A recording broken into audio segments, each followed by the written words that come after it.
aking inahin. Ito po ay kapapanganak lamang.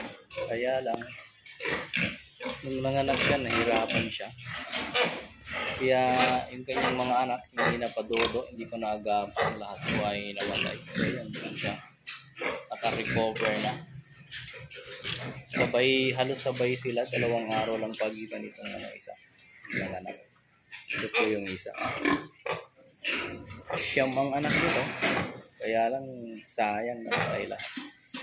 So yan po ang pain ng farmer mga dre.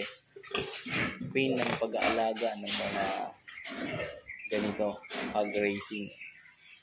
So yan po. Tapos kapag tatawad-tawaran ka lang ng mga buyer, lalo ngayon dito sa Cagayan ay medyo mura ang baboy, samantala ang mura ang live weight ang pagkuha nila.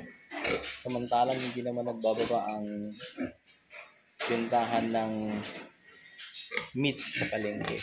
So yun po yung pain ng farmer. Alaga ka ng alaga, hirap mag-alaga, tapos tatawad-tawaran lang ng mga buyer. So ayan po. Ayan, ito naman yung isa. So yan lang, fix ko lang yung aking mga biik na mga bre.